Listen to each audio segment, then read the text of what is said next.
മച്ചാമാർക്ക് ഇന്നൊരു സന്തോഷ വാർത്ത ഉണ്ട്. ഇന്നത്തെ IPL മത്സരം മുംബൈയും സൺറൈസേഴ്സും തമ്മിലാണ്.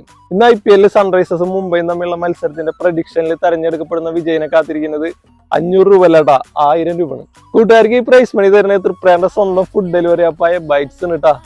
നമുക്ക് ഇഷ്ടമുള്ള ഒരു ഫുഡ് നമുക്ക് ഇഷ്ടപ്പെട്ട ഒരു സ്ഥലത്ത് വെച്ച് കഴിക്കാൻ ബൈറ്റ്സ് ആപ്പ് ഓപ്പൺ ചെയ്യുക. അതിലൊരുപാട് ഓഫറുകൾ ഉണ്ട്. അത് ഉപയോഗപ്പെടുത്തി നമുക്ക് ഫുഡ് ഓർഡർ ചെയ്യാം. നമ്മ എവിടെ ആയാലും നമ്മുടെ കൈകളിൽ അത് കൃത്യമായി അവർ എത്തിച്ചേരും. അതാണ് ബൈറ്റ്സ്. കൂട്ടുകാർക്ക് ഈ പ്രൈസ് മണി കിട്ടാൻ വേണ്ടിയിട്ട് ദോസ്ത് മച്ചാന്റെ ഒരു കോമൺ ഫോളോവർ ആവാ, ബൈറ്റ്സിന്റെ ഒരു കോമൺ ഫോളോവർ ആവാ. എന്നിട്ട് നിങ്ങൾ കമന്റ് ചെയ്ത് കഴിഞ്ഞാൽ നിങ്ങളുടെ ഒരു ചാൻസ് നഷ്ടപ്പെടില്ല. അപ്പൊ നേരങ്ങളേണ്ട, വേഗം കമന്റ് ചെയ്തോ. അടുത്ത വിജയ് നിങ്ങളായിരിക്കും. ഇന്നലെ IPL മത്സരത്തിൽ അങ്ങനെ ഡൽഹി ജയിച്ചു, ലക്നൌവിനെ ഒരു തോൽപ്പിച്ചു. നമ്മുടെ പ്രഡിക്ഷനിൽ വിജയിച്ചിട്ടുള്ളത് റെനിൽ ചോലയിലാണ്. അപ്പൊ റെനിൽ ചോലയിനെ നമ്മ കോണ്ടാക്ട് ചെയ്യുന്നതായിരിക്കും. ഇന്നലത്തെ വിജയ് മുനാവിറിനപ്പം നമ്മൾ ഗൂഗിൾ പേ ചെയ്യാൻ പോണ്.